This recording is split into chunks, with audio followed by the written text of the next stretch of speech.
everyone, and welcome to Podfight Vancast, your standard podcast about Cardfight Vanguard.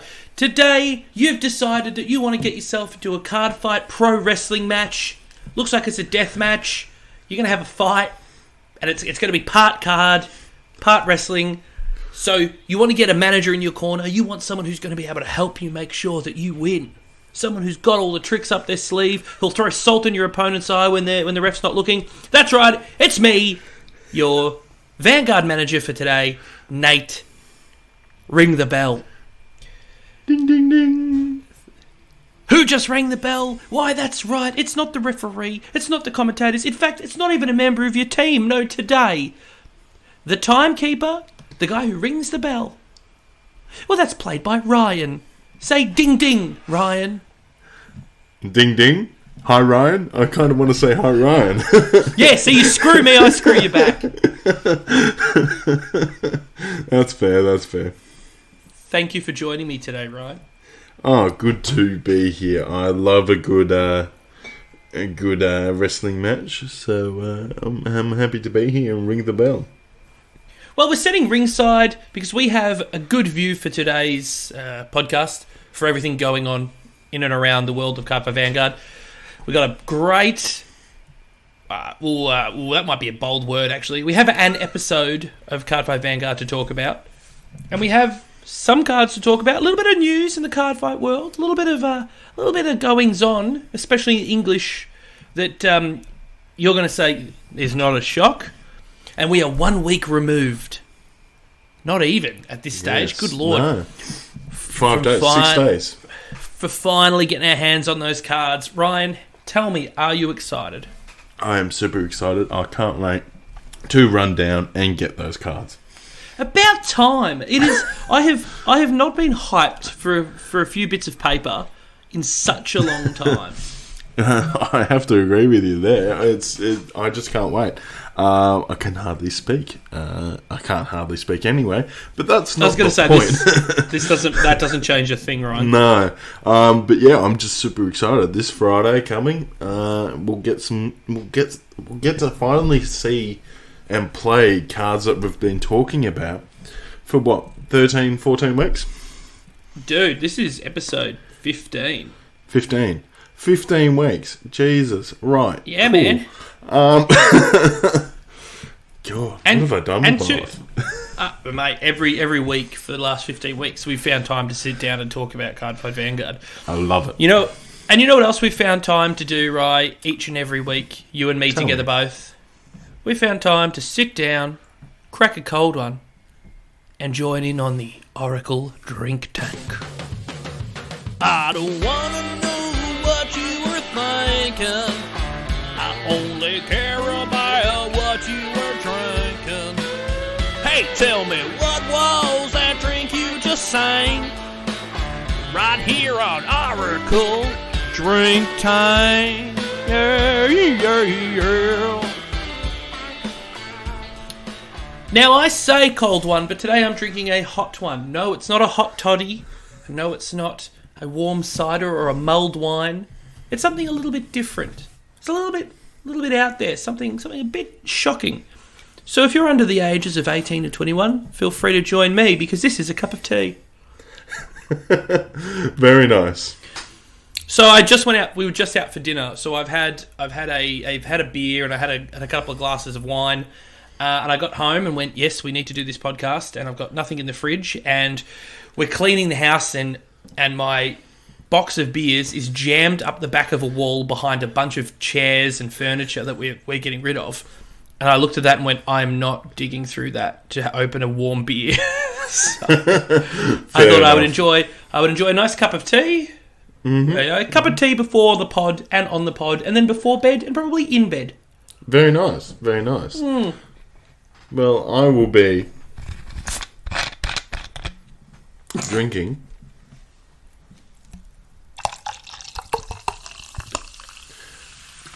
a Sprite. It's like a long setup for a one-syllable word. Yeah, long setup to be disappointed. Story of my life, but anyway. But Self-burn. Viola. Enjoy it. I didn't have to say that one. What's the significance of a Sprite, Ryan? Why a Sprite? It came in with my food. Oh. Yeah. What did you have? I had fish and chops. Fish and chips. Fish and chops. Fish and chops. It's a very odd. That's surf and turf, isn't it? At that point. True. No. So yeah, fish and chips. And yeah, it was just. Did you order it through Menulog or like Uber Eats or something? Menulog. Now, okay. Menulog. Well, I've got a problem with Menulog. So at the moment, Menulog's got like nothing on it. Have you noticed that? Suddenly, all the restaurants have dropped off of Menulog. Yeah, I wonder why. I can tell you why. It's because I think Uber are offering them a better deal now with money. Like, it's a $5 flat delivery fee that Uber gets. So I don't think Uber are now charging back to the guys, so the restaurants. So the restaurants are marking up the prices on their things because it's more expensive on Uber. Yeah. Right? So the restaurants are marking up their prices, but Uber takes the $6 delivery fee or whatever it is. Then the restaurant charges you on top of that anyway. So you're paying even more. So it's almost like we're just getting into some weird nightmare dollars, Alice.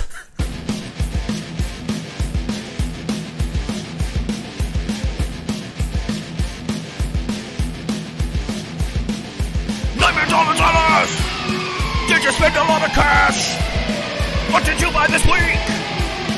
Did it kick your wallet's ass? Now I'm broke! It's a joke!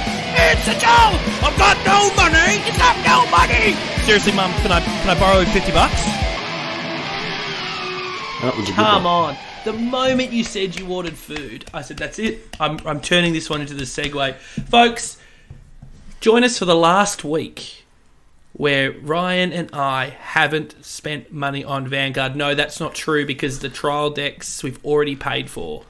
Yes. So it'll be the week following because we'll probably buy another box or might buy some more cards because that's when the next set comes out. I think next week. Next week, yeah, the week next week. Not next week. The week, yeah, it was a Friday week. So join us for this one. So long and the short is, folks, ignore what I just said. This is the part of the show where we talk about where we spend some big dollars. Nice. It's a nice little bit of money thrown at things. Mm. Ryan, do you mind if I take this first one? Yeah, go right ahead, because I have the biggest purchase of all time of the show. This is the biggest purchase of the show. Right? We've been spending, we spent a couple $100 here, there, and everywhere, haven't we? Yeah, you know what I mean? Yeah, sure. It hasn't been like we're not going breaking the bank, but we're still spending a fair whack of money, especially weekly too. That's the thing. So I thought I would change it up a little bit. Change it up and spend just a little bit more cash than normal. Okay. And at 7:20 p.m. on Friday night, I spent $1,312.95. 95 cents. Yep. What did you purchase, my friend? My friend, what did you purchase? I don't know.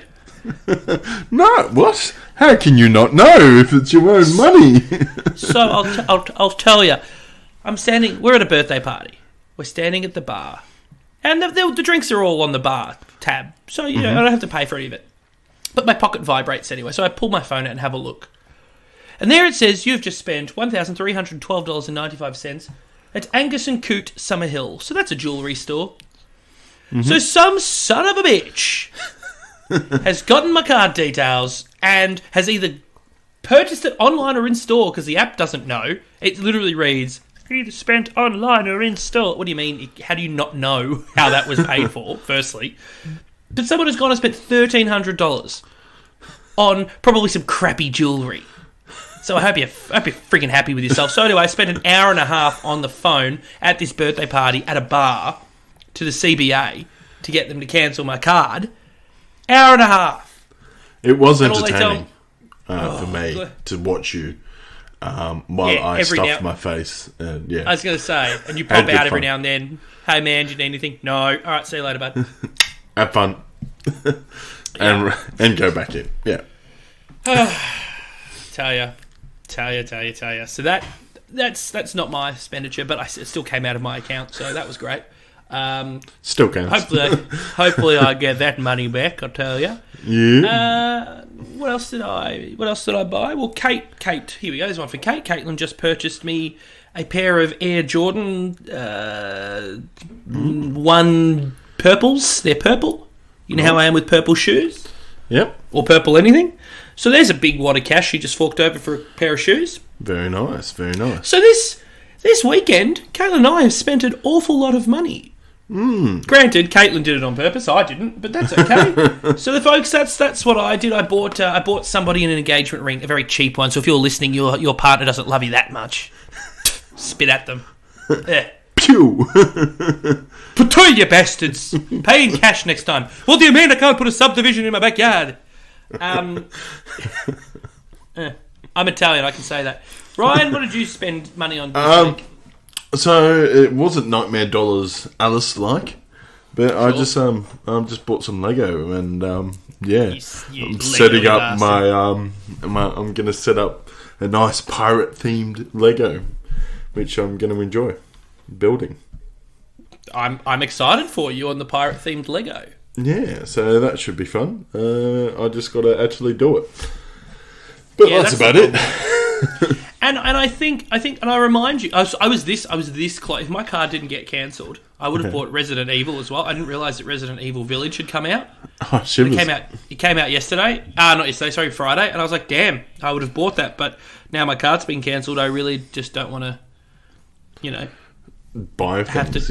Yeah, exactly. But it's already started. I've already had 2 emails saying, "Oh, we can't process payments." So an Uber ride that I took a couple of days prior. Obviously didn't bill me at the time of use. Great. So that sat as pending, and I got the email on Saturday.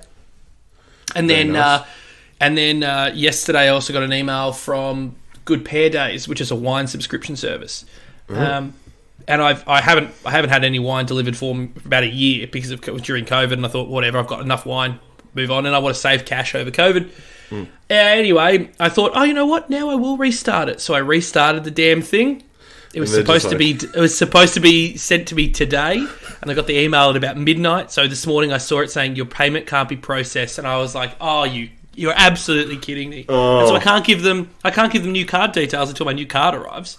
Yeah. So because you don't have said card. Yeah. Because I don't have said card. I could put it on my other cards, but I also don't want to because then it's a subscription service on a card I don't really want to have to monitor. It was just like put it on this other account where it's just got money in it and goes and goes and goes.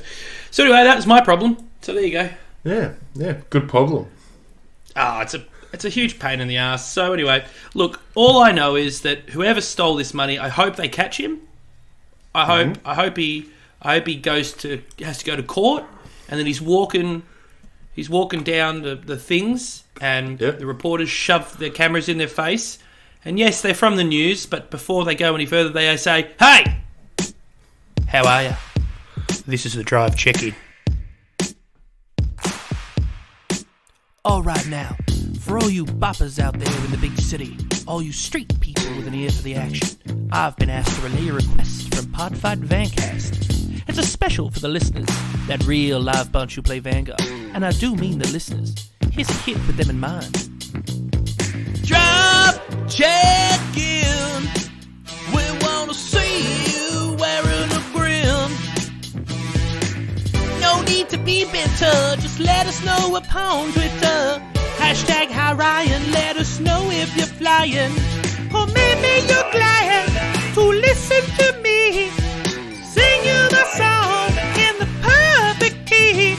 I know what you're thinking, this is your favorite song. Well, let us know on Twitter, give us that Nathan. Drop check-in right now. It's the drop check-in right now. See, I forgot. Halfway through. I forgot that the drive check-in was next, so I was setting up a bloody news report thing. Yeah, I realised, and I'm just like, I'm going to sit on this. This is going to be hilarious.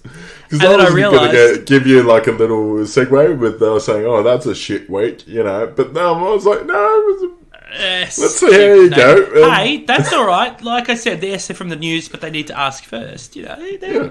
I would have gone I would have asked like the judge gets up and says, "Oh, mate, how you doing today? You're about to go to prison." So that's a shame. Anyway, drive check-in. everyone. You think Ryan. you would know the Hey, order I gave you of grief. things. I gave you You grief did. the other week. You did. And I still don't know the order. It's all right. That's why I'm here to jog my own memory. Ryan, how are you this week, mate? I've been good. As you said, we were at a birthday party, so that was good fun. Yeah, a lot of fun. Really good seeing everyone. Yeah, today was Mother's Day, so I went over, saw my mum, said Happy Mother's Day. Here, have a microwave. So You got your mum a microwave? Yeah. Is it the one that you sat in your car for like months? No, that one's at my house, which is good. Right. So you bought this a new one microwave. was like, because hers is broken, right? And I was like, yeah. Oh, Dad, what do you reckon we should get Mum? Oh, slippers. She wanted slippers. Oh, no, she went out and bought them. I'm like, what? The thing is, every mum gets slippers and perfume for Mother's Day. True. So it's a bit. But she it's a bought bit on them the nose. themselves. We talked about it earlier, like saying, oh, yeah, I wouldn't mind some slippers. I'm like, in the bank. And then I'm like, oh, I might get her some slippers. Oh, no, she's already bought them. Great. All right. And then I tried to use their microwave and it was broken still, so I was like, it's a microwave. Buy a microwave. That's really nice. Well, I made Mum some bread. Ooh. And I say, if my mum listens to this, I didn't mean it, Mum, but she was very ungrateful about that bread. Especially after my brother hands her some bloody friggin' blown glass pendant with a feather in it. Mum's crying over how nice and symbolic it is. And I'm like, excuse me, I made bread. Like, I made the bread. I made Mum a... So, What? Keep going. Go, you go. What do you mention? Didn't you already make a bread? No. No. Didn't you already forgot do to give it to a feather thing before? You've done a feather thing before. I've done the feather things before. This is like when you don't know what to get someone, you fall back on the thing that you know they like. That's all he did, right? I went out. I got a reusable bread bag. Like, I bought this bag. It's made out of reusable, like, recycled bottles. You can freeze it. It can be washed in the machine, like washing machine. You can take it down and load up your bread. Oh, it's an awesome bag, right? And so then I baked Mum bread. I made my signature bread rolls that I stole from Joshua Weissman. I didn't steal. I just appropriated. Delicious bread rolls. Delicious bread rolls. And I made a big loaf of bread. Oh, my goodness. One of the nicest loaves of bread you've ever seen in your life. I jammed them in there. I said, Mum, here, there. She goes, oh, yeah, you made me bread. I'm like, yeah, but it's homemade bread. Like, bread that I slaved over to make. Blood, sweat, and tears. Hopefully is not in the bread, but was made around the bread. And all my brother did was just go pay some dude to bloody spit down a tube and blow out a glass pendant and then shove a feather in it. Yeah, all right, whatever. But apparently, that's the best gift ever. Oh, it was also my brother's birthday today, so whatever. So that was why it was a bit of a double whammy, and so I gave him a bag of MSG. Full of flavour. There is a reason for that.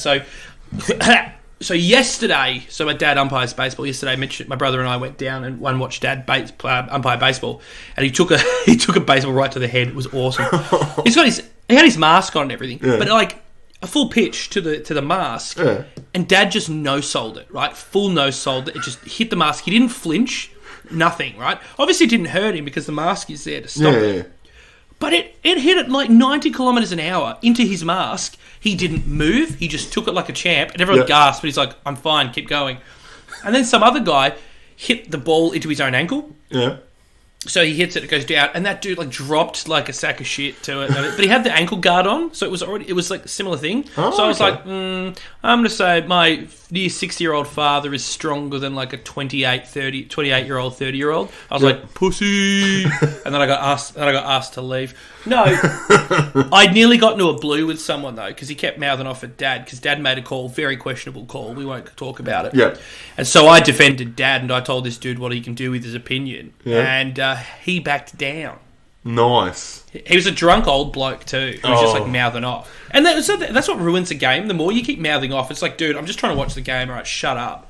So he kept mouthing off, and I just said to him, mate, stop acting like a child. And he looks at me, and I was just like, do you want to say something or what? And he didn't. And I was like, yeah. So kids, don't bully people. It's really not okay. Don't get into fights unless you know you can win. Very nice. Then why wouldn't you get into a fight? I have to agree, that kind of ruins club atmospheres. It does, and it's just a local club. It's just a local club. It's just like, just enjoy the game. Like, there's no skin in it. There's literally nothing. There's no they don't get paid. It's not like there's prizes. You can't bet on it. What's the point? Exactly. You just get a It's just a bit of fun. Hit and giggle. And it's like, it's one thing too. It's like yeah, questionable call. You know, like even in like the AFL or you know, if you're watching on TV, the bloody idiot umpire didn't pay any attention. You move on. You don't sit there keep harping on it. And all this guy was doing just kept harping on it, like kept shooting it, and that's where I was like, dude, shut up. Like, I'm trying to just watch the game here. Yeah. So, because he was right next to me and just yelling. Like I said, drunk old dude. So, mouthed off, he backed down. He realised he was in the wrong. He did realise that he was in the wrong, and I checked in with him. I said, mate, John, check yourself before I check in. My fist checks into your face. That's what I meant. Whatever. Not a great one. No, not a great one. But other than that, that's like the most interesting thing that happened to me this week. Yeah. Oh, but I'm feeling good. You got no news? No news for you? Well, if I had news for you, I'd be doing it in a different segment, wouldn't I? Oh, right. Yeah. Fair enough. You know, and you're very lucky, that I had nothing else to talk about in this segment. Like, I didn't have anybody on Twitter who we're checking in with. Oh, Shivers! Anyone to check in with? No. No? Oh. Well, hashtag hi Ryan to the universe. Still there. Yeah. Still enjoy. Yak. Have fun. That whole thing. Anyway, break writing news. There you go. Let's go do it. Hit the music.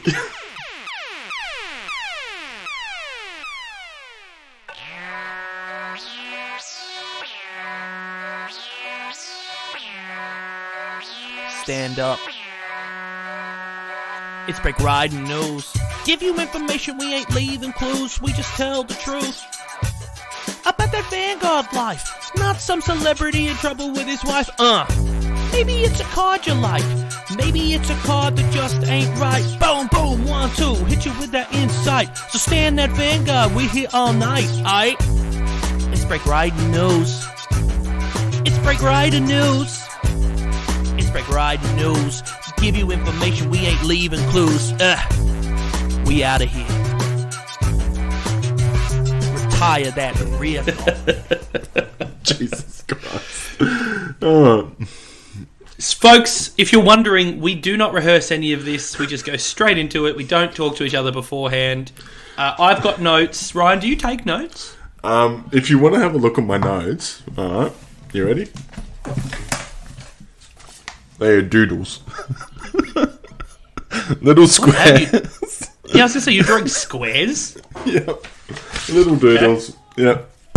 Oh, whoops, there's a microphone. There's my notes, mate. Oh, wow. Yeah, I definitely don't do notes. I'm just so good that I don't need notes. Clearly. But, God, yeah. All right, well, why don't you take us off with the news then? All right. Let's hit it up with some card reveals. Okay, you are. Okay, I thought maybe you were going to start floundering and I don't know. No, okay, cool. I'm amazing, so it's fine. So I'm happy for you to run it. Take me to the news, right? All right. I'm drinking my tea. All right, enjoy the tea. Sit back, relax, and listen to Hi Ryan. So we've got the second booster set, a brush with the legends. We've got some 4 card reveals. We do. I've only looked at 2 of them, so again, I'm doing quite well. I know. It was funny. Like, what do you mean? There's 4? I mean, there's 4. What? No, there was only 2. No. Why didn't you tell me 2? It's like, why aren't you looking? Like, they do card reveals every day. Yeah, I didn't see it on their Facebook. So yeah. And half the time you send them to me first. Yeah, that's only if it's on their Facebook. I clearly missed it on their Facebook. Ridiculous. Alright, so we've got 2 Dragon Empire ones and 2 Dark States. I'm quite happy with the Dark States. I might have a look at them. They're the 2 cards that I don't know about. But anyway... we'll get there when we get there, right? We'll get there when we get there. We'll do it in number order, as we normally do. So this is number 29. This is the Dragon Empire. Do you want to hit it away, or do you want me to keep going with these ones? I'm happy for you to do. You read these ones, Ryan. The audience has spoken. They want to hear more Hi Ryan. All right, okay. You must be lying, but anyway. So this is everybody tweets Hi Ryan. I assume that they want to hear more from you. Fair enough. All right, so it is a grade 2, as I said, for the Dragon Empire. It is a Blaze Maiden Tanya. She's grade 2, 10k, all the bells and whistles. Alright, so ability. When this unit is placed on rearguard circle, cost, counterblast 1, choose a grade 0 card from your drop and call it to rearguard circle. Oh, so it's a trickster finder. It's basically a trickstar searcher, that's right. But it's got to be, that's the thing, it's got to be in your drop. So, I mean, I suppose it's, because trickstar can't get retired. No. But I guess that's if... Yeah, it's only useful if you've already overdressed and then you lose everybody. You can fish it back out and re-overdress with other cards. Maybe there's going to be new grade 0s in this set. Maybe? Maybe. I just don't imagine that they're going to replace Trickstar so early, because Trickstar is clearly their Blaster Blade. True. You know, they'll do evolutions to Trickstar, but it's going to have to... Like, Trickstar's your starting guy. With your starter, just like, Blaster Blade, and then Blaster Blade had others. Great cards that moved on. Is there a domestic violence going on in the back of your house there? What the hell is going on? Oh, no, just talking on the phone, quite loud. Talking on the phone? Just screaming on the phone? Like, what is this? Is this a conversation with, like, a deaf person? What the hell's going on? I don't know. Keep going. Right, so second ability is Auto Rearguard Circle. When this unit attacks, cost Soul Blast 1, choose one of your grade 0 units and it gets plus 5,000 power till end of turn. Not bad. Yeah. But I think kind of useless because you don't exactly really want your grade 0 to be... No, that's more of like, I suppose, that's more of like a really early turn thing. You know what I mean? Like you've got Trickstar in the back row, and it's boosting someone maybe for the moment. I feel like this is like turn 2 sort of situation. But like you said, I mean, the idea is you want to be calling Trickstar and evolving him pretty quickly. You just want to go dum dum dum dum. But apparently. Sure. Hey, if it works, it works. Yep, true. Not bad. True. The thing is with all of these cards that we've had revealed, so it's only 4, but with the 4 cards, none of them really scream to replace anybody. Oh, really? Like, your current setup, because we've got 2 rares and 2 commons, so the commons are definitely not replacing anyone. The Blaze Maiden Tanya might... Well, the Blaze Maiden Tanya is probably going to do a better job to replace the grade 2 in the ride chain, because that's completely and utterly useless on rearguard.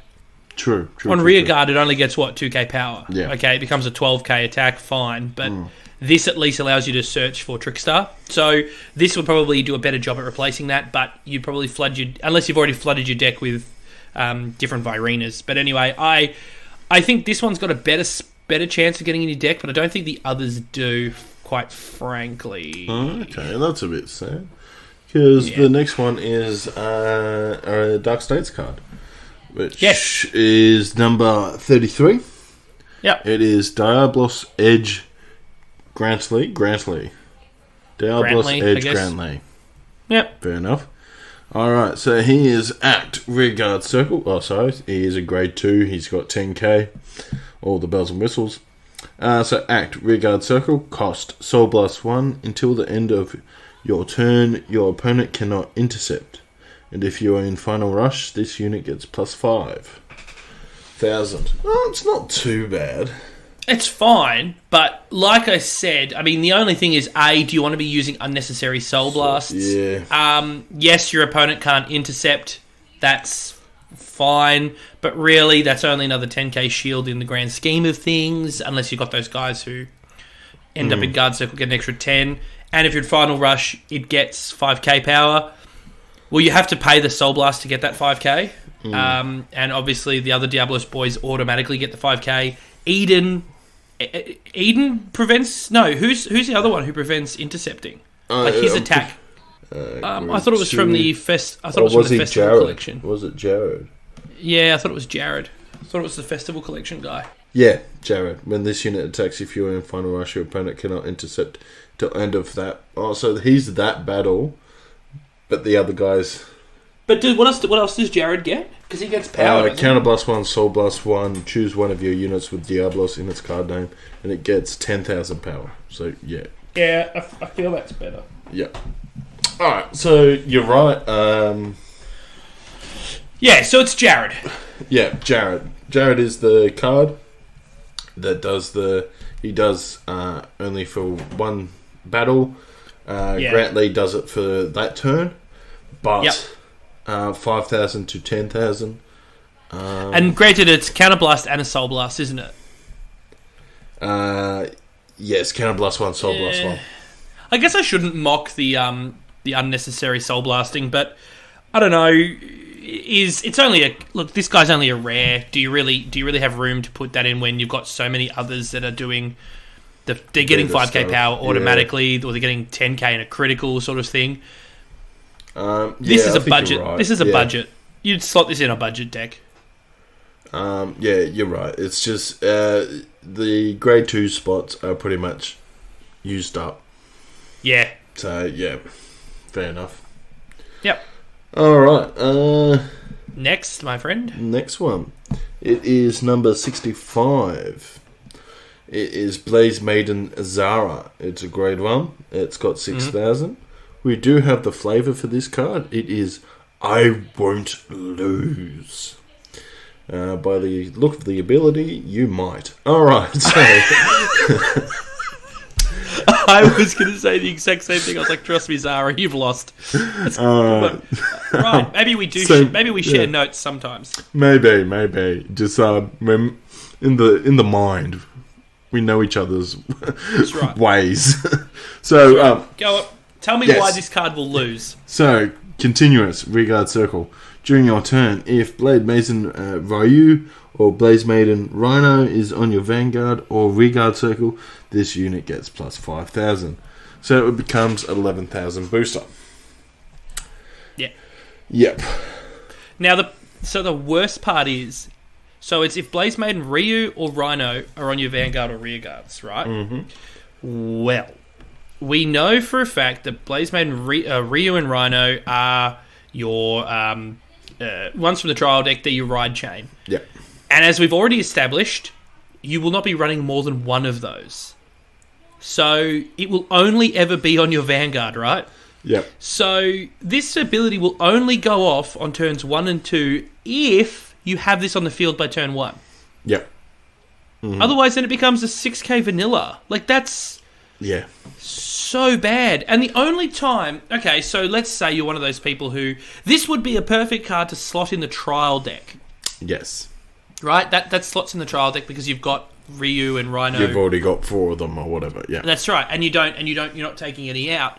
So let's say you are playing with them. This card's still garbage.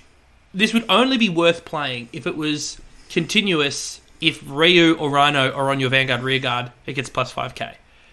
But it's during your own turn. So, like, okay. Like, I'm never going... It's only going to be an 11k booster for turns 1 and 2. If it was whilst, continuous became 11k continuous, that's a different story altogether. Because you could at least have it up in the front row. Yeah.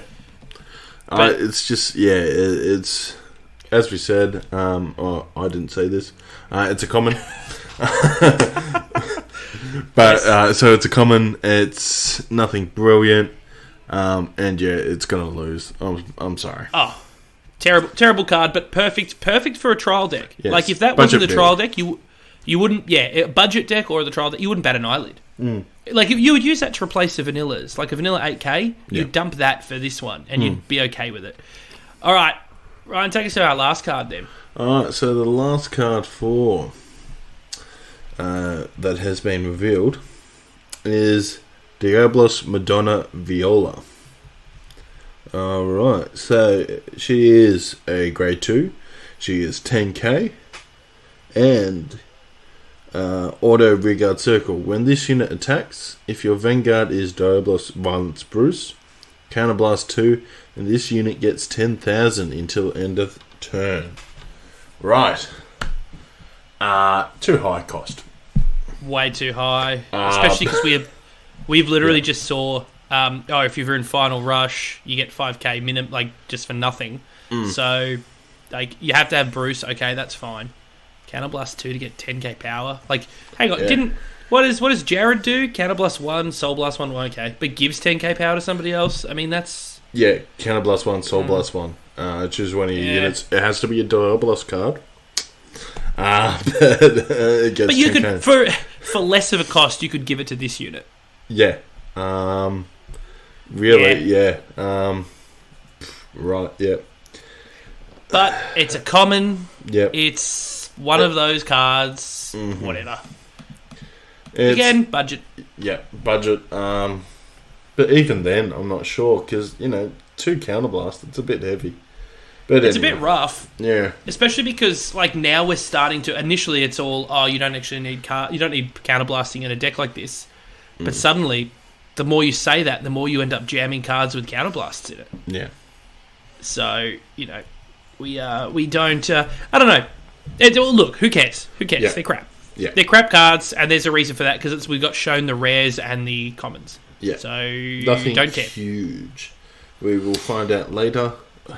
And yeah, we've still got a while for that to actually come out. So a lot of time. Now, speaking of things that are going to be taking a while to come out, though, do you mind if I tell us about a different set of cards that I kind of wish were in English, even though it's a whole thing. It's a whole thing. Yeah, sure. Go ahead. I was just about to say I'm finished with my news. All right. Well, let me take you across to. So I said that Touken Ranbu I give no rat's asses about. I'm not interested in Touken Ranbu at all. Mm-hmm. And last week we sat there and really hammered home the buddy fight aspect of the new other set they've released, or they're releasing, of Monster Strike. Well, I still think Monster Strike is way too reminiscent of buddy fight. It's way too reminiscent of Dungeon World. But it doesn't mean that I don't like the look of it. And I'm not interested in its playstyle. I will say, again, it's definitely not Cardfight Vanguard. It's definitely buddy fight. But we've had a few more reveals for the Monster Strike stuff. Now, we're not talking Touken Ranbu because I'm now putting a kibosh on Touken Ranbu. I've got my Touken Ranbu rule. All right, I'm not talking about it because I don't want to talk about Touken Ranbu. But I will say this: if Monster Strike comes out in English, I'll definitely give it a burl because it looks really weird and it looks kind of fun. So we've had the reveal, for the most part, of the 2 sets or the 2 trial deck sort of things coming out for the Monster Strike. And the first one, we'll talk about the first one. They're including the 50 cards, but also power counters. They're actually giving out the little die that look like that are power counters, so you can actually, cool. There's 2 of them. Where are these English versions of these? So this is really cool. And the artwork, and the reason why I'm really interested is the artwork looks so cool. It looks a lot like I don't know what Monster Strike is. I don't know what it is, but it also looks like Dragon Quest, the video game series Dragon Quest. The artwork is quite reminiscent of that. It's what it reminds me of. So let's have a look-see. So we've got a bunch of images for it, and they're not readily available online. Like, the wiki doesn't have any of this as far as I can see. It's quite hard to find. Okay. But we've been introduced to the ride lines of Excalibur, Moses, Amida, and somebody else we don't know. So we've been introduced to True Sacred Sword of Bond Excalibur, Grade 3, 13k.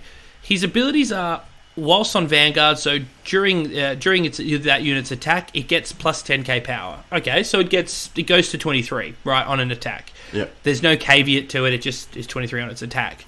Its second ability is when this unit attacks a Vanguard, if you Persona Road during this turn, you can just counterblast 1, discard 1, and stand a rear guard. So it's kind of fun. It's not a trial deck. Yep. Pretty fun, It's not a whole similar. Ability. No, it's sort of similar to Bastion, except this one's costed differently in that you have to counterblast, but you have to have persona ridden. So, whereas Bastion is Trekker grade 3, which seems to be easy to do. This guy's you have to have persona ridden, so you can only do it 3 times. So there's that. So the cost might be a little bit too hard just to stand a rear guard, but that's okay. We know for a fact that we're going to be able to flood our rear guards and all of this stuff with the monster box and the Gotcha Ghidorah, or whatever his name was. So that was the first one. So I saw it and thought, oh yeah, it's pretty funky, whatever, it's kind of fun. And then there was the second one that they showed. And they've shown us the second deck, which is the Extreme Beast Deity Festival. Now, again, it comes with its power counters. But the card that we have seen is super reminiscent of, like, Lukier mix... what would you call it? It definitely reminds me of Lukier. It sort of looks like... It's holding an apple. I don't know, it's cool. It's really, really, fun and everything. And its name is Laplace. So it's, again, Lukier, Laplace. It's sort of the same. Its ride line is Laplace, Enma, and Miroku. We don't know what those two are, but here's its abilities. So it's a Demon of Cause and Effect Laplace. Grade 3, 13k. Now, you thought that other one was a bit... it's just a trial deck. It's a bit whatever. Get ready for the most overpowered trial deck ability you've ever seen. Oh, really? Okay, you know how their whole idea was that the trial deck units is going to transcend every other... They want you to be able to use that trial deck unit? For a while, yeah. Yep, that's what this is. You ready? When this unit attacks a Vanguard whilst being boosted, Counterblast 1, Soul Blast 1, choose up to 3 of your opponent's rear guards and retire them. So what? Okay, I'm not even finished. There's a second ability, but let's unpack that first one. Yeah. When it attacks whilst being boosted, Counterblast 1, Soul Blast 1, and retire 3 rear guards. Bloody hell, that's something. Huge. Yeah. That's huge. Because here's the thing. Remember the monster box allows you just to call units to the field? Yeah. So, you're going to have a booster. You're not going to run into any issues of not having a booster. But here's the second Vanguard ability. All right? So, it's an act. If you have Persona ridden this turn, discard 1 card. Right? And Persona riding allows you to draw a card. Yeah. Choose an opponent's Vanguard, and during this turn, reduce or increase its power to 0. I think it's until the end of turn, until the end of opponent's turn, actually, to be perfectly honest with you. I thought I read that, but this says differently. But you reduce them to 0. To 0. So you retire 3 of their rear guards. So for the cost of counterblasting 1, soul blasting 1, and discarding 1, if you Persona Road, you get to retire 3 of their units and drop them to 0 power. Bugger off. And that's a trial deck card. So yeah, Monster Strike's got me really interested. This is nothing new, mind you. This is nothing crazy that we haven't seen before. At least all the other 5 nations are trying something new and a bit more interesting. So this is nothing new. But god damn it. It's bloody hell. Wow. That's really and the other thing is too, this is the other thing they've done is they've also got Monster Strike rares, right? Go figure. Yeah. Now, their Monster Strike rares are basically like the whole or not SP, what do they call them? The overdress rares or the secret dress rares, whatever it is. Okay. How it basically removes the box art and changes their artwork.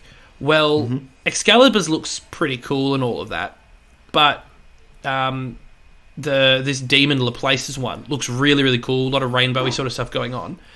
But the name is actually at the top of the card instead. So the card doesn't look like a Vanguard card at all.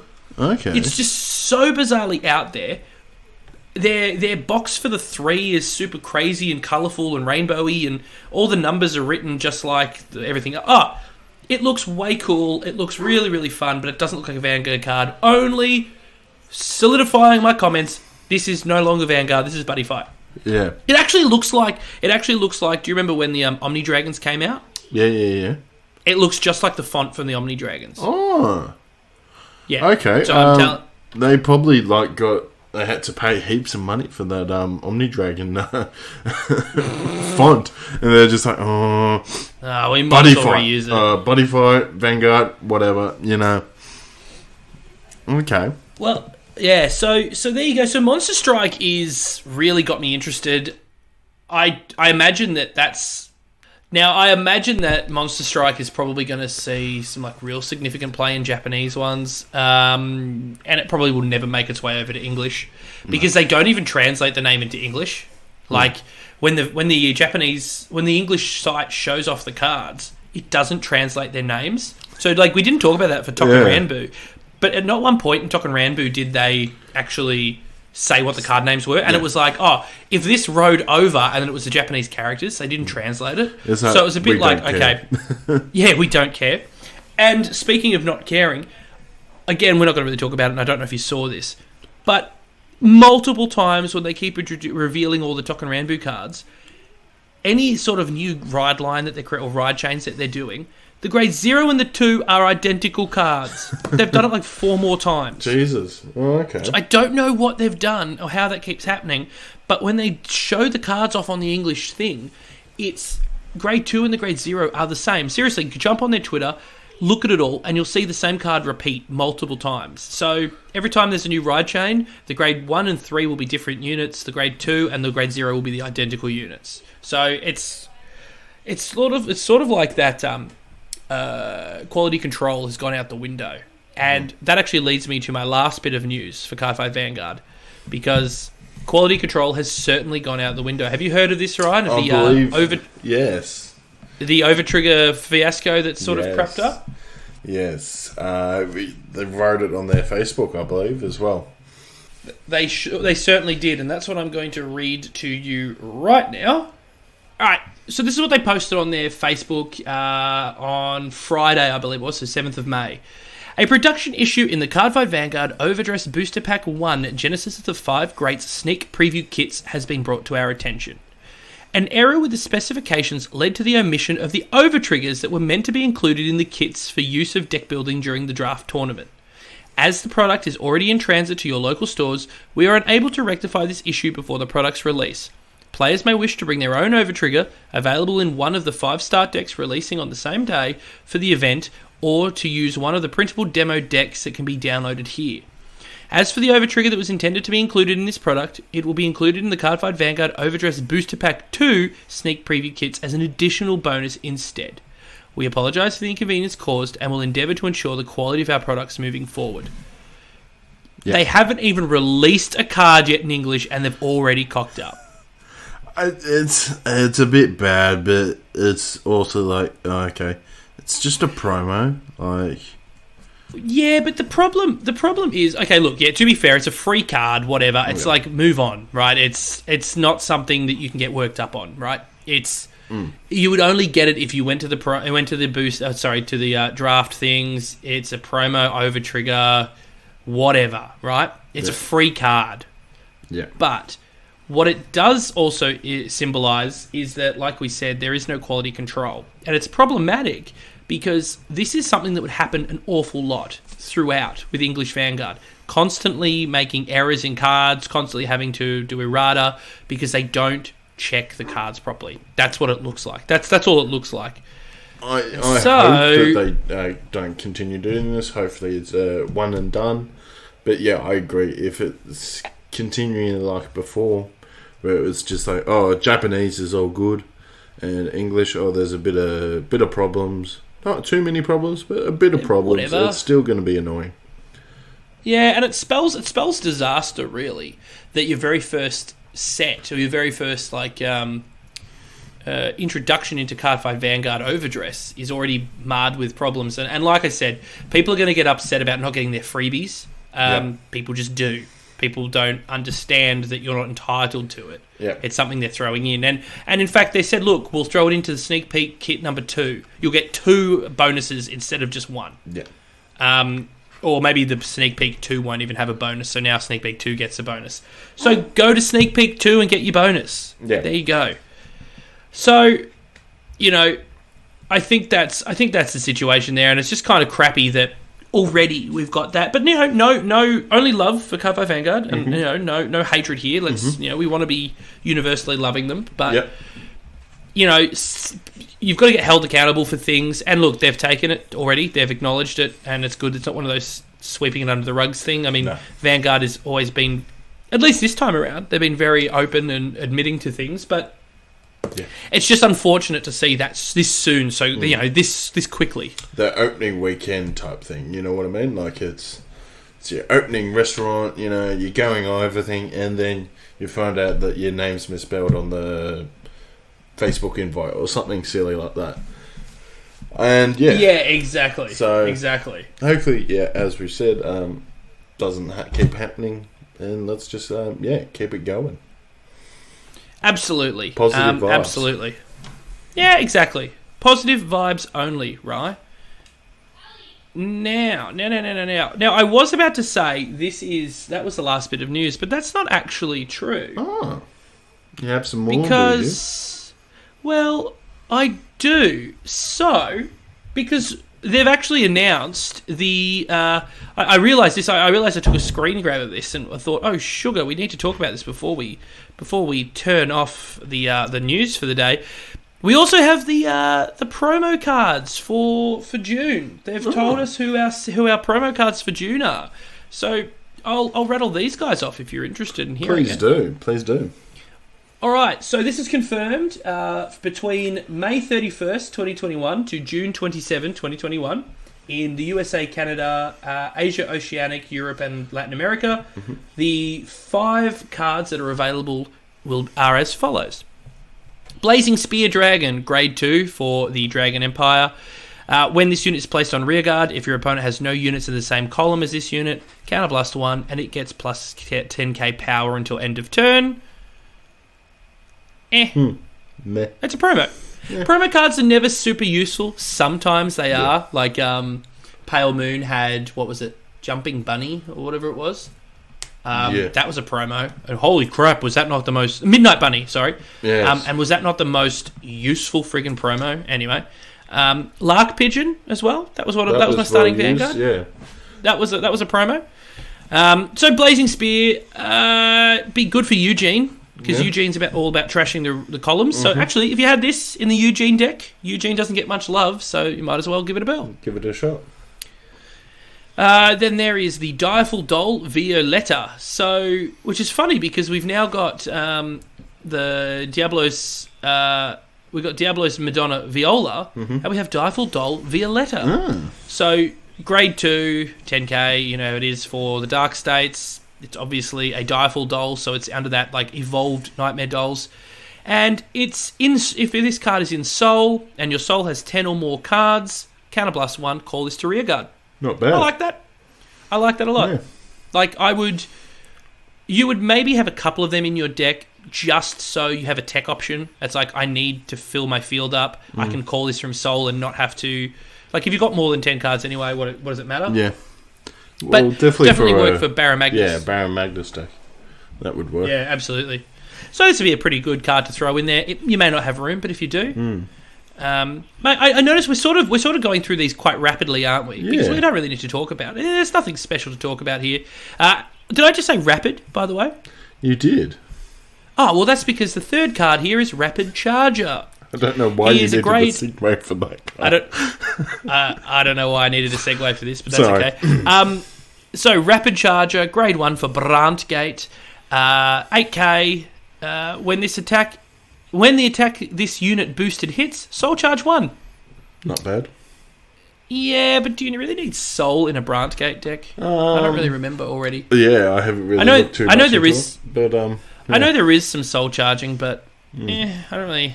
Sorry, Soul Blasters, but okay, I guess this would do so much better in every other deck. Anyway. Now, for the Keta Sanctuary is Prescription Angel. It's grade 1, 8k. And apparently some dude on Twitter just non-stop comments on like all their tweets being like, make Prescription Angel an English card, guys. Just make it. Apparently. Like, there are so many people who commented, were like, oh my god, now that guy can finally shut up. And I was like, cool. Like, imagine that being your thing, that you just talk about one particular card. One card. Fair enough. Is it even Well, he's got it. I'm about to tell you.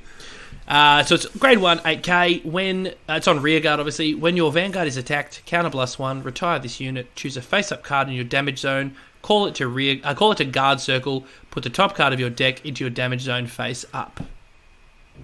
That's not bad, actually. That's actually quite good. It's kind of fun, isn't it? Because if you have this Prescription Angel and that grade 3 card that when it goes into the guard circle, it gets power for all your grade 3s. Adds defense. Like get shield for those, yeah. That would work. You're like, it's not bad. It would. It's pretty cool, but my only problem with it is I don't have room for it. I'd want to try and make room for it, and I think I'd probably like to give it a burl. But if you've got, and you could always pull a perfect guard. So let's say a perfect guard is sitting in your damage zone, you can always call it out of there. That's pretty fun too. But you've got to find room for it. But I think this is probably one of the better ones out of the promos. Yeah, it's still a very tech option, but hey, it's a pretty good tech option from the look of it. Well, exactly. And finally, though, for the Stoicheia guys, almost a card that would be arguably incredibly useful and needed if it didn't have such a bizarre set of conditions. Grade 1, 8k, its name is Swell Assault, and on rearguard, when the attack this unit boosted hits a Vanguard, if it's the third battle of this turn, retire this unit and countercharge 1. So it's got a boost, it's got a hit, it has to be the third battle, and you have to retire that unit to countercharge 1. It's a lot. It's a lot for a countercharge. But then again, if it's in a I can't remember his name. Zorga. Yep, Zorga. Doesn't he get cards out of the drop zone as well? Or he can... He does. No, he does. You're correct. So you can always pull this back. Actually, that's a really good point. You can always pull this back.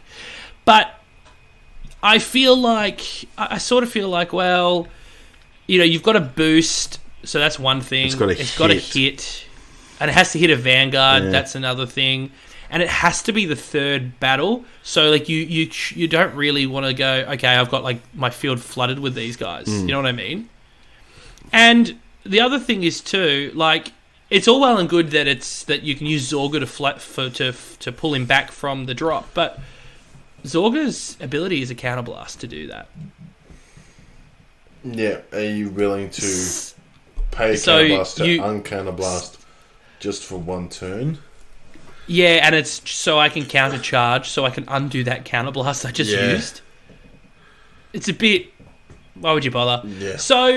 you would use it once. Maybe you use Zorga to pull someone from the drop, then you'd burn this guy to undo what you just did, I guess. Yeah. But, like I said, it's just... Look, it's not the worst that I've seen, but it just seems a bit too much going on just for the countercharge. Especially when I'm pretty sure that the Stoicheia already have a countercharging unit. Pretty sure, yeah. Oh, I'm sure they do. But there you go. That's the promos as well that I almost glossed over. So... Yeah. I think Prescription Angel probably takes the cake there on the best ones there. Then maybe Direful Doll. Yeah, I agree. Then I suppose Swell Assault, Blazing Spear, and Rapid Charger. For a change, Brant Gate hits the bottom with a soul charging unit that's just meh. Not really necessary. It's a bit of a surprise though that the Blazing Spear Dragon wasn't at the bottom, considering that that Dragon Empire hit the bottom every other time. But it might be useful for a Eugene deck. Yeah. Hey, and speaking of Eugene though, do you know which famous pro wrestler uses the Eugene deck? I do, because I watched a certain video, TV show. Episode. What am I doing? So, I don't know. Don't worry, Ryan. I'm not going to judge you for that absolute abysmal attempt at a segue. But what I will judge is my ability to do a segue for this week's Judge Shuffle.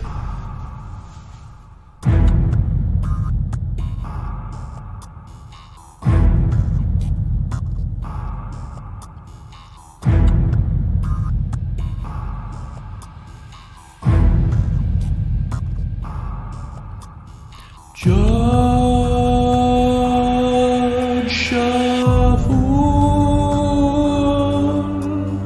Judge Shuffle. Judge Shuffle. Judging an anime. Judge Shuffle. Was it good or bad today? Let's find out.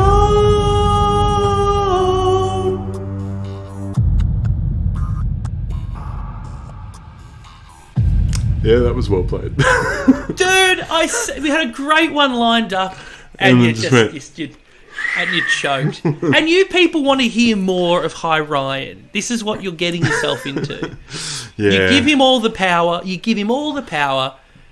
And he runs his race and trips over at the last hurdle. And the first hurdle.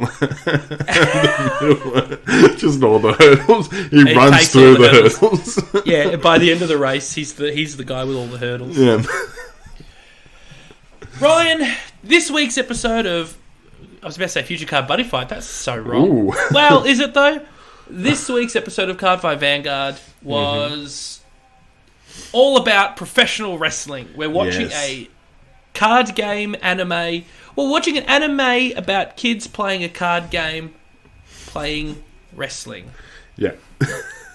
That, I'll tell you this before we get anywhere. I'm of two minds. I'm a little biased, but I also have a differing opinion on the whole thing. But we'll get there when we get there.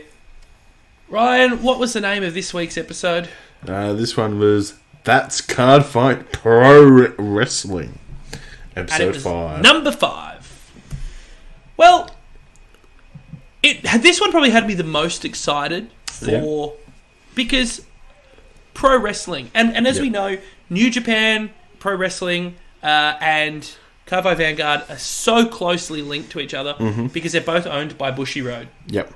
And that's really cool. And like I said last week, I was so hopeful that we were going to get a crossover when they said... Well, I said they were showing all this stuff. I'm like, hopefully we get a proper crossover. Then straight away they showed us, like a couple days later, they showed us that Tanahashi himself is going to be in the episode. Yep. Throughout the whole week, they were tweeting photos of Tanahashi with his lines and showing him doing his dubbing of his voice. Really exciting stuff. So let's get straight into the episode, shall we? Let's do. So it opens with texting between Tamari and Zakusa. Now, the texting was like it was like one off from just like send nudes. Like, am I wrong in saying that? Well, yeah. Well, we'll find out later on. But we do. But yeah, fair because enough. the chat goes, let's see what you can spin this year. Yep. Right. So like, oh my god, I know what that is about. Oh, I know what that's about. Oh, okay, cool. I just realised what that comment was about. But then his response is, so that was from Tamari and Zuxa's. I think it says Zuxa because you don't say the USA part. Whatever. He responds with, when the waxing moon has waned twice, more comes the day you'd spun my wheels before. And so I ask of the rose witch tonight, tell this servant, and it trails off. I assume it was probably something along the lines of, what's your delight or something, I don't know.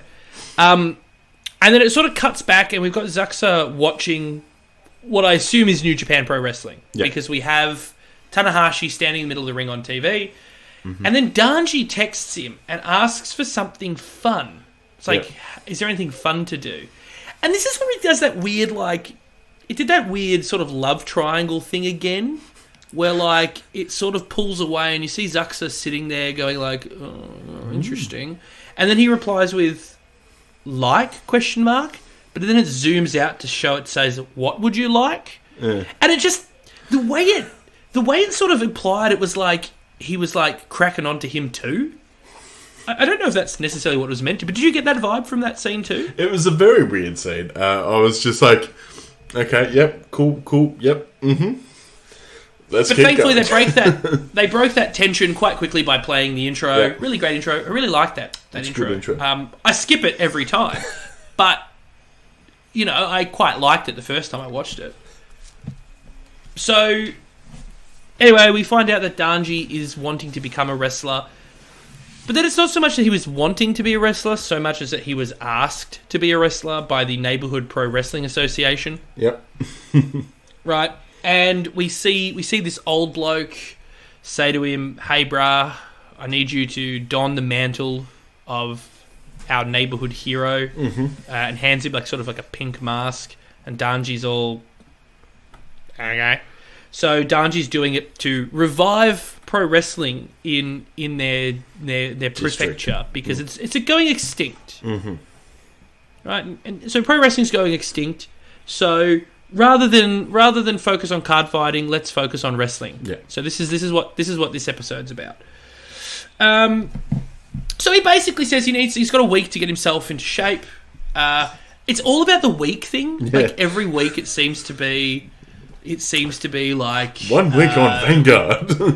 Yeah, we've got to do a week of something, and so we get like a training montage again. This at least one made sense versus the Vanguard training montages that we've seen. It was like almost identical, but this one's for muscle building, so it makes complete sense. And Yu is playing Danji's young boy. Yeah. So for anyone who doesn't know what that means, in Japan, so New Japan specifically, the young boys are basically the trainee wrestlers so like the young lions, they start as young boys. They basically, you go into the dojo, you pack their bags, you clean up for them, you do everything, you wait on them hand and foot. You're the young boy. You break into the business that way, and then you've earned enough respect. You get to train. You become a young lion. You're still a young boy, but you're a young lion, blah, blah, blah. And that's basically what Yu was. He was just like his water boy, Water sucks. It really sucks. And so, but that's it. We get a training montage that actually makes sense, and then go figure. We have to end at princess time for the Kani Kani princess parfait. Yep. So they're smashing it. They're eating their thing, and then Yu gives Danji some more water. So clearly they're taking it seriously, right? Mm-hmm. It looks like this looks like a serious thing. Well, so we fast forward to. Well, that's... he's versing someone. So Danji doesn't know who he's versing. No. And we end up at the effective signing ceremony. So, like, basically, it's like the weigh-in cross-contract signing. It's just out the front of the Neighborhood Pro Wrestling Association's shack, I guess. And there's a bunch of, like, reporters and stuff there, and they shove cameras in Danji's face, and they're like, hey, man, how you feeling? And he's like, whatevs. I'm the best. I'm going to kill whoever steps in the ring with me. And everyone's like, bruh, are you serious? Like, do you not know who you're fighting? And he's like, no, I don't. That's why I'm so confident. But then a car pulls up, Ryan. And everyone's like, oh, man, Tanahashi's here. And Danji's just sitting there oblivious to the fact that they're saying Tanahashi. Like, he doesn't seem to notice. Like, if I was wrestling, right, and they're like, do you know who you're versing? And I said, no. And then a car pulls up and everyone goes, oh, my God, that must be Tanahashi. I'd go, I'm probably wrestling Tanahashi. Yeah. I'm probably versing whoever's rocked up in a car. So Tanahashi steps out of the car and he's with Sakusa. So they know each other, apparently. Yeah. Cool, though. Cool. Moneybags himself. Apparently. And so then I think that's when reality slaps Danji in the face that he's going up against a world-class wrestler. And he comments about that. He says, this isn't some third-string wrestler. This is a hero of wrestling. And Yu has no idea. So Yu doesn't know about Vanguard and Yu doesn't know about pro wrestling, but now he's in both worlds. Yep. Right? So like, next week it's going to be like, cheese making, and Yu doesn't know anything about cheese making, and now he's a bloody cheese maker. But it doesn't make sense because clearly, so wrestling in Japan is huge, and like someone like Tanahashi or Okada, their names basically transcend. Even if you're not a wrestling fan, you know who they are. So it's quite funny that Cardfight Vanguard is clearly also that in this world, and that Yu doesn't know either of them. So that's quite interesting. Anyway, but Yu sits there and smack talks Tanahashi about Danji's skills as a card fighter. Yep. And he's like, yeah, he's the best of the best. So Tanahashi, actually is like, well, you play card fight, do you? And he's like, yeah, man. So it's like, all right, well, I'm a bit of a fighter too, so maybe we should verse. And then like the whole retiring as a card fighter thing is now completely out the window. Yeah. But this isn't a pure Vanguard only battle. So we find out. But I mean, like, the moment that happened, I was sitting there going, hang on. Didn't you just say, like, last week? You said you've retired. Yeah. This is like, that's a classic wrestling angle, isn't it? Yeah. Like, the wrestler retires, and then days later they come back out of retirement for one last match. It's like, what do you mean? You retired. Undertaker, Ric Flair, Shawn Michaels. All of you guys retired. What do you mean? So Danji's retirement means absolutely nothing. He is the John Farnham of the Cardfight Vanguard world. I was about to say John Farnham.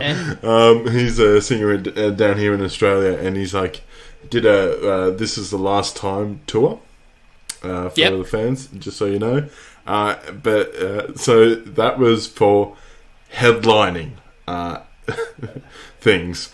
But he still does concerts and everything. And that started like 20 years ago too. It's like he retired a good... I swear he retired 20 years ago and he still performs. He still performs. So, but he doesn't headline. That's his gimmick now.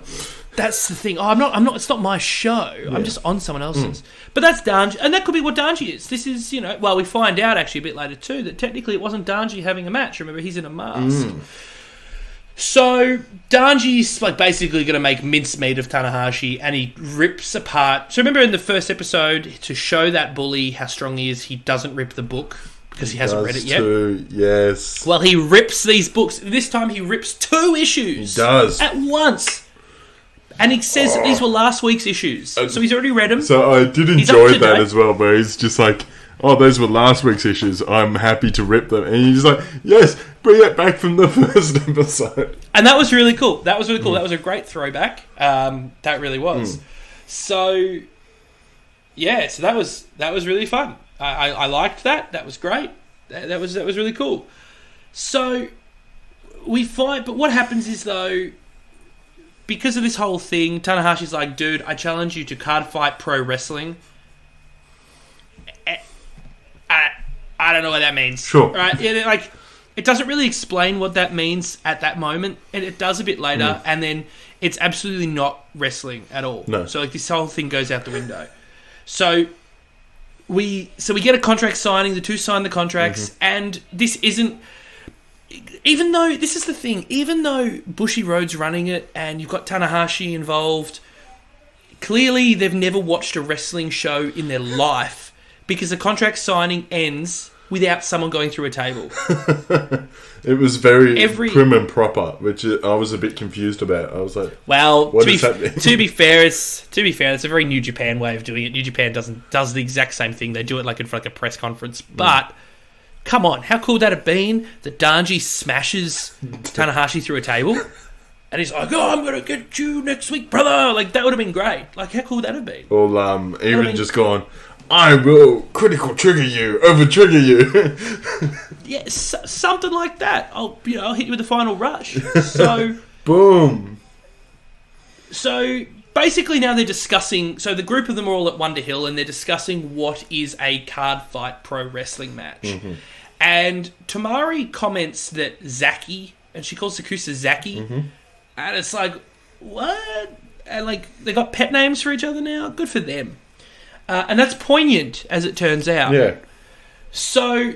They basically compare this to chess boxing, which is apparently a thing. I've never heard of chess boxing. The only chess boxing I know of was in Sherlock Holmes, where they played chess, and then just before they finished, they beat each other up.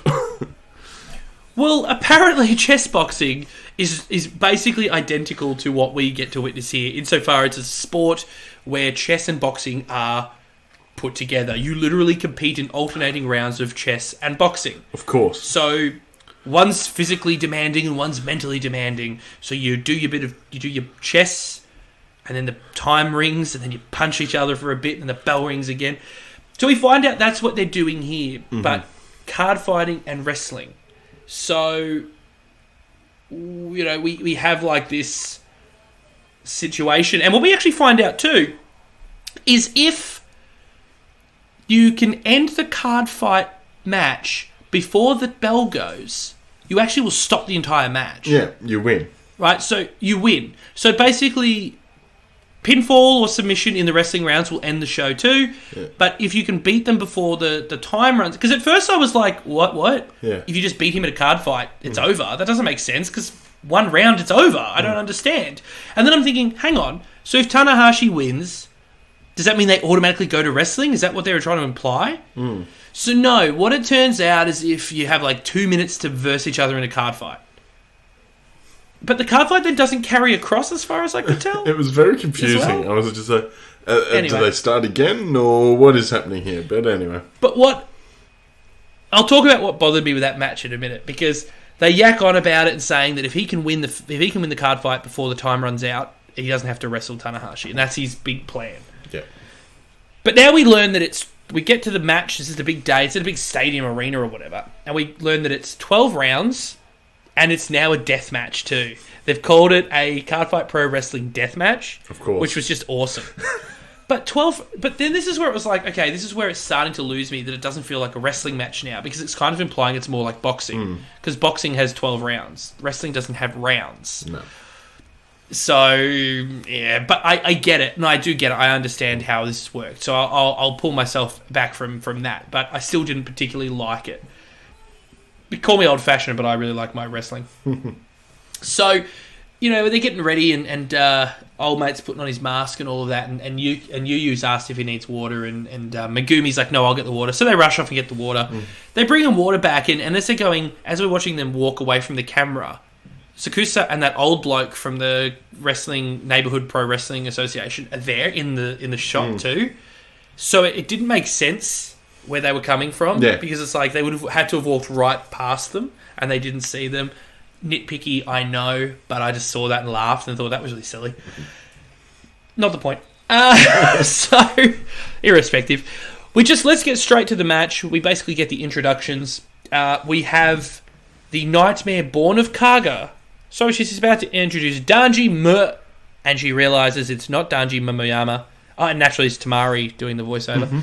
It's not Danji. In fact, it is a gentleman with the essence inherited from Kaga's delicate specialty, Kobako Snow Crab's Snow Crab Mask. Little pincers. His name is Snow Crab Mask. I love it. I do too. And it's so bad because it's such a stupid concept. Yeah.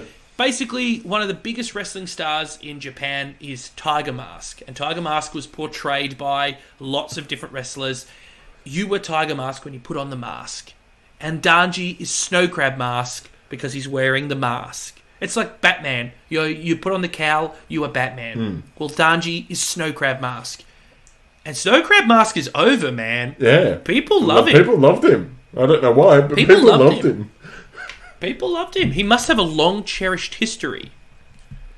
So you're led to believe. Yes. So the crowd ate him up. They loved it. He got a pop. He was over, kid. Yeah. He was over. So then we get Tanahashi get introduced as like the once in a lifetime, hero, once in a lifetime legend, something like that. Yeah. Tanahashi, and he comes out to his actual theme music. I don't know if you noticed that, but that's actually his theme music from New Japan. Cool. That makes sense. New Japan, Bushiroad owns it all. Yep. So of course they can put his theme song into it. Normally you would just get some generic theme, or it would get that, again, this is for people who might watch New Japan. If you're watching it simulcast or from somewhere else, it has no sound and there'll be a little banner coming up, or it'll have like just generic rock music, and a banner comes up saying due to copyright issues, this music cannot be played outside of Japan. Yeah. Like, I thought maybe that's what we were going to get, but we didn't. which was great. The song is called Love and Energy, by the way. Ah, very nice. So they're both in the ring, and poor Yu. Yeah. Cross-dressing again. Poor guy. Because of, what was it, union strikes or something? Yeah, or labour it was issues something or like something? that. It was like, not enough people. Couldn't get another girl to do it, yeah. so you've done it before, you can do it again. You can dress up. And he got the pop. Everyone was like, oh, the girl in the green dress. Oh! Yeah. Did someone not like that? Oh, boy. I tell you, Megumi was very... It's great how... So I love that Megumi's character is very tomboyish, but still obviously likes being effeminate too. Yeah.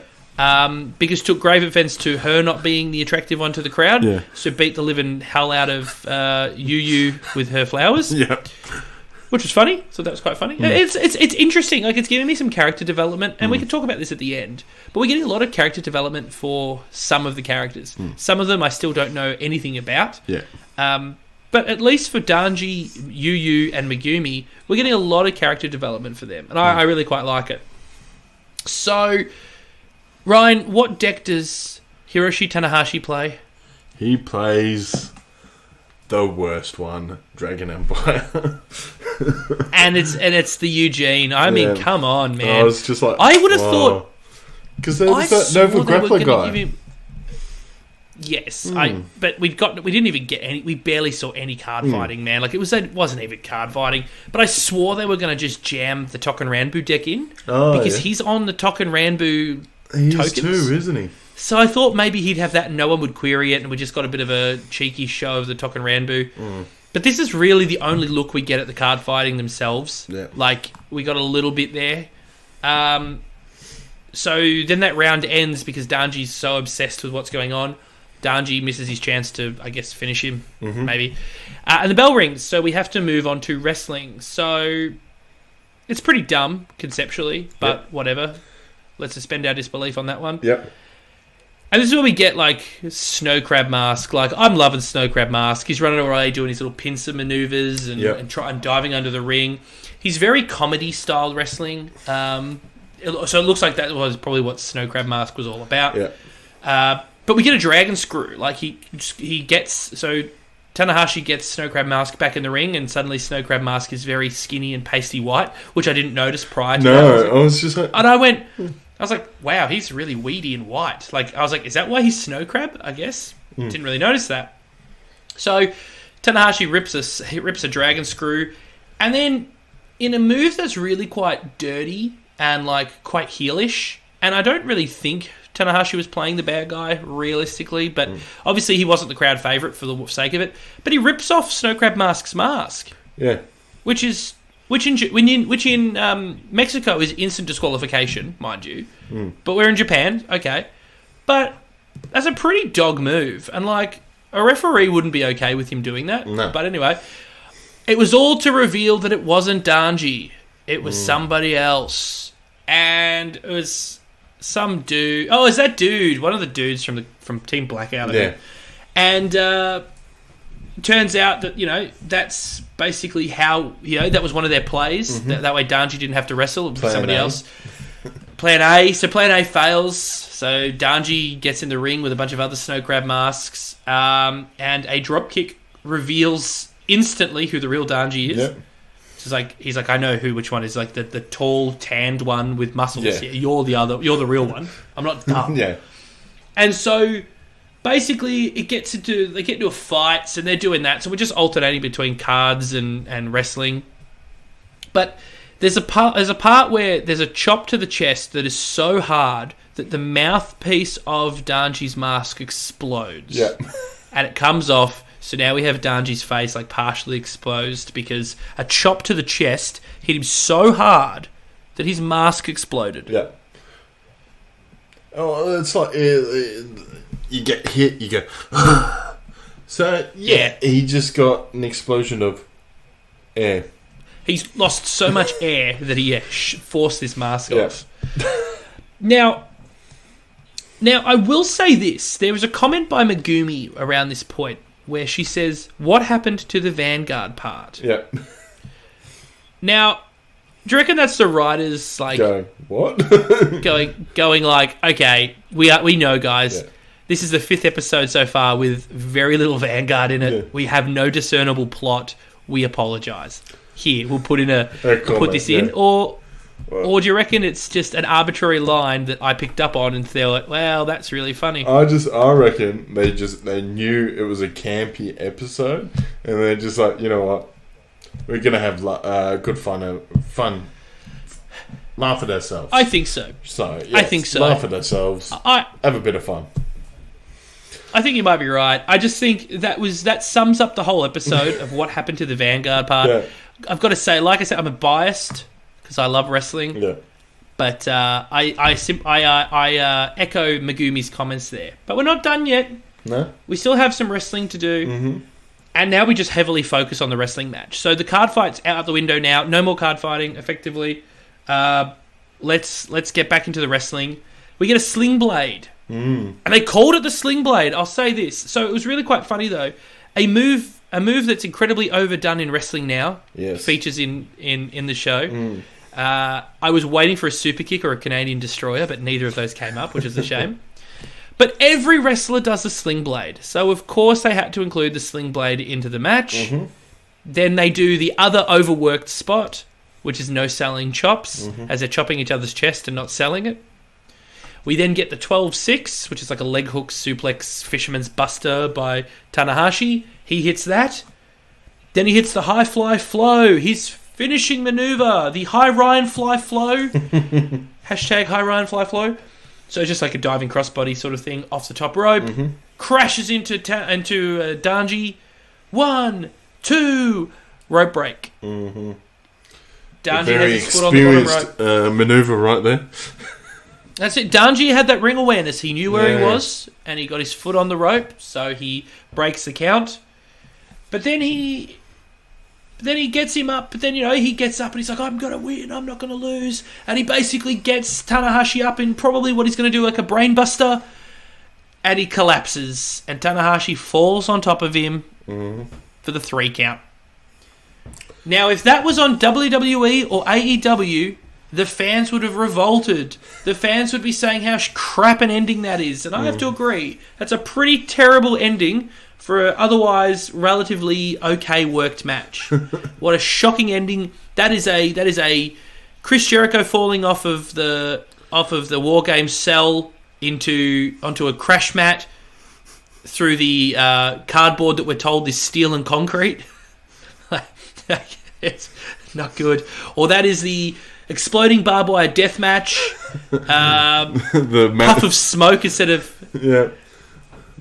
instead of the big explosion. That's what that was. He just collapsed and Tanahashi fell on top of him and got the win that way. So pretty shonky ending. But I don't know if you caught this as well. But Tanahashi says to him he wishes him well in all his future endeavors. Now that is a go-to line from WWE. When someone's been released from their contract, they get wished well in all their future endeavours. So I don't know if that was Bushy Road throwing a bit of some shade to WWE. I wonder if they sent them anything in garbage bags as well. But dark. But yeah, that's the end of that match, and we find out though that the Neighbourhood Pro Wrestling Association and the Cardfight Pro Wrestling, which is a group that apparently Tanahashi thought existed. Yep, apparently. And then Danji's like, what the hell are you talking about? This is the first I've heard of this, bruh. Yeah. Neither of those things exist because... Do you want to call this a misunderstanding, Ryan? Do we want to say it's a misunderstanding? I won't. I'm happy. You're not going to say it? Well, it's a swerve. So, in another classic wrestling prank, a swerve... or a way to trick the audience. Zakusa played a trick on both Tanahashi and Danji simply so Tamari could meet Tanahashi. Yeah. Now, why was that all set up, right? Why it was. First time we find out they're a couple. They're a couple? It's their anniversary. And he's from previously from the text message. How are you going to top it? He topped it, obviously, because he brought in obviously. Her fanboy. So. But it's like no one knew they were a couple. Like Danji's like, your anniversary, what? But it was so funny. It was like it's that classic like kids show situation too, where clearly it's like we don't acknowledge this until there's something special going on, and like your reward is I'm going to hold your hand. Yeah. Like, it was very much like that. And so anyway, Tamari is so excited, so she says your reward, and they do that lean in almost kiss thing until Danji was so angry because he got into a wrestling match all for nothing. And potentially broken face. Yeah, he's a real we got to say this. He was mangled, man. Like at the end of the thing, he had he was not going to have his boyish good looks, and then he takes his mask off and he's back to normal. But he was like full pufferfish, like swollen face. Anyway, they end up strapping him to a big giant dartboard and start shooting him with pellet guns. Yeah. Him and Megumi. Because Megumi, obviously, her big bro's face has been mangled, and he'll never play the piano again. So, and Yu comments that he liked it. Yeah. He said, "I enjoyed the fighting." Like, did you, Yu? Did you? Because do you enjoy Vanguard still? Where's the Vanguard? Where's the Vanguard? But we also do get a bit of a cameo from a long lost character we haven't seen in 4 episodes. I must have missed that. Which one? Who was it? Did you would have done exactly what I normally do until I happened to see it as it was scrolling through. It was on the today's card thing. Oh yes, it was Toya Ibata. Yep, I remember that. And they basically, he's like, I've got to finally my turn. I'm going to get my shit in, and he starts talking, and it's just like lightning speed trying to get it across, and they just end it. Like it just like closes in on him. It's like, yeah, you're not allowed to talk anymore. So clearly they know what's going on. They know that Toya Ibata hasn't been on it. And they're poking fun at that too, being like, hey, remember him? He's here, but he's only going to get 30 seconds to talk. So they burnt him out. But episode 6 has given us nothing to go on again. Wonder Child. That's what it's called. Yes. Wonder Child. Could be Toya Ibata. He could be back. Maybe. Maybe it was to remind everybody that he's there, but who knows? Ryan! And that was episode 5 of Cardfight Vanguard, the anime for Overdress. Don't give me your Overtrigger review just yet, or score. Thoughts. What are your overall thoughts of the episode? Thoughts? Positive. I have to say, I enjoyed a good campy show. And, they brought in some good wrestling. They brought in Tanahashi.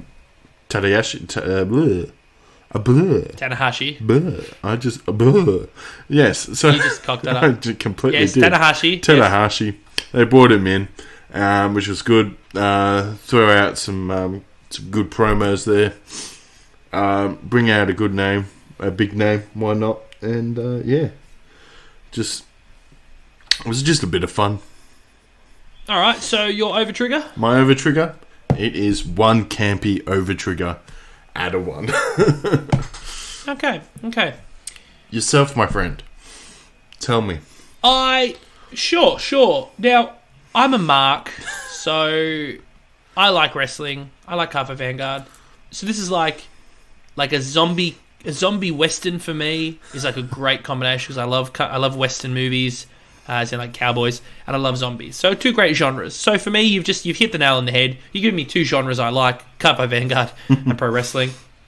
Like I said, it's going to be top rated for me. However, I am also a wrestling fan who can acknowledge when the product is poor. Right. So, like for instance, you have AEW and WWE pitted against each other, and the marks for each particular one will say how one's better than the other. Well, at the moment, both are crap, right? WWE is just like, hey, we're the top dog, so we can do whatever we want. You just have to like it. And AEW is going, we're different to WWE, so we're going to copy them literally verbatim and basically do everything they do, but try and make it more indie and avoid the rules. Like, you're supposed to do tags? Nah, screw it. Don't even bother tagging. We won't have anything. Or, is that supposed to be a disqualification? Don't worry about it. It's ref discretion. Yeah, it's lazy. But I love wrestling. I love it's on. Mm-hmm. But like I said, I can tell you where I think something's wrong. And in this episode, I thought there was so much wrong in that we have no structure. We still have no plot. I don't know where this is supposed to be going. If we're only getting 12 episodes, we've wasted 5. Yeah. Right? Yeah. We have wasted... Where are we going with this? Right? The one semblance of a story being built, which was last week's one, which was the worst of all of them, of this demolition, well, because it didn't even have Cardfight in it. There was no Vanguard in that episode. At least this wrestling one did. You could have built a story around that, and then you've pissed it in the wind. That's gone now. Yeah. Let's talk about the wrestling episode. And if you do a throwback again, like, hey, remember the demolition? It's back. You wasted it. Like, you've blown that one. Yeah. This is my problem with where this is going, because they talked it up a big game of we're going to deliver a really good anime, and crap were they showing that for episodes 1 and 2. Yeah. 3, yeah, okay. Now you've lost me. Yeah. Episode 5 had Vanguard in it, but even then that wasn't a focal point. The wrestling was the focal point. Tanahashi was the focal point. But even when they did Buddy Fight, when Okada was there, it was a match. Like, that was a proper Buddy Fight. Yeah. So, like I said, though, I'm a mark. I'm going to give it 1 over trigger out of 1 over trigger because I'm going to mark out for Tanahashi and all of that. But I will say this. It's not one I'm happy giving. Step up your game. Because you got to step up your game, Vanguard. I want to actually start having a storyline because it's not going anywhere now. Now I'm getting individual episodes. As far as I'm concerned, Cardfight Vanguard Overdress is individual episodes that that aren't tied together, and that's the way it seems. Yeah. So you're getting your over trigger from me this week, but only because I liked the wrestling. But if this was a Vanguard show, which it's supposed to be, you'd be getting 0 from me. Yeah. But anyway, that's my take. Fair enough. Hot take. That's it. That's what I took. I took away from that. I took that. I took it. It was a take that I took. Yeah. Yeah. Did you take a damage? I did, Ryan. I took a 6 damage. That is a great segue, Ryan. Well done. I'm proud of you. Well, you kind of baby fed me there. I was like, ooh, here comes the aeroplane. Ooh. Open wide. Take it. So there we go, Ryan. Thoughts and feelings for this week in Cardfight Vanguard. This week in Cardfight Vanguard, enjoyed the campiness. Got to see some new cards, though they are quite dodge. I didn't even see 2 of them, and boy, did I not miss much, unfortunately. Yeah, unfortunately. I was excited when I heard that they were going to be Diablos cards, but they're not. So, well, they are, sorry, but they're not decent. But they're probably not going to be. Yeah. They're not enough to put in my deck, but yeah, hey, here's hoping we'll find out some new stuff for the new set soon. And, I think we will. But the main thing to take away, though, Rye, I echo everything you said, but the main thing is 6 days. By the time you're listening to this, it's probably only 5 days. 14 May, folks. Get rocked. Get ready. Yes. We're going to try and put out a... I was thinking about this. Are we even going to bother doing a... Is there any point us even doing a card reveal for the trial decks? Probably not. Probably not. We're definitely going to play some games. We'll have to talk about we'll definitely talk about it on the podcast. We just might tell you the results, maybe. See how we go. go. We'll do the results. We'll work out the maths on the results. Maybe we'll try and film some matches. Maybe we'll put up a few matches. We're definitely going to do a tutorial on reminding you all how to play. That's going to happen in the next couple of weeks, just as a reminder. But I think we'll definitely do, when the booster set comes out, that's what we'll do. We'll do a box break on the booster set, so that way you get to see what cards we pull. But the trial or the start decks, you already know what's in them. So you already know. It's nothing surprising. It will be surprising, hopefully, if we get any good cards, which I am hoping for Fingers the crossed. week after with the new set, Brush with Legends. I hope that's right. No. Nope. Is that the second one? That's the second one. This one is the what is it? Genesis of the Five Greats. Genesis of the Five Greats. I knew that. I didn't.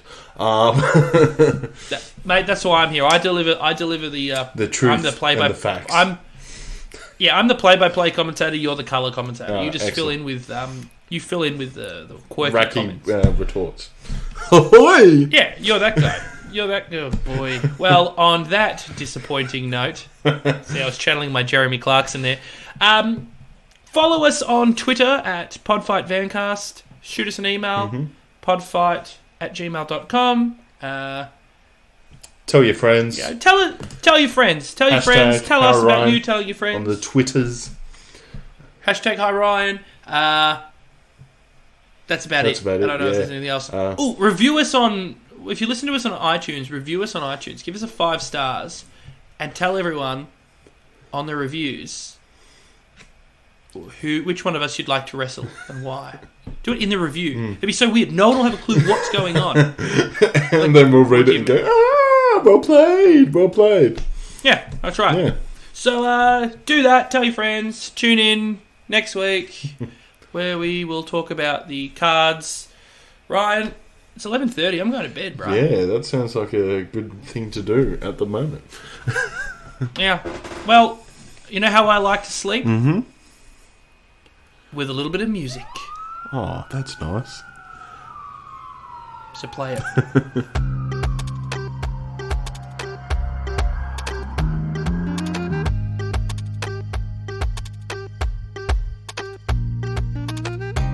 It's that time again, time to say goodbye to a friend.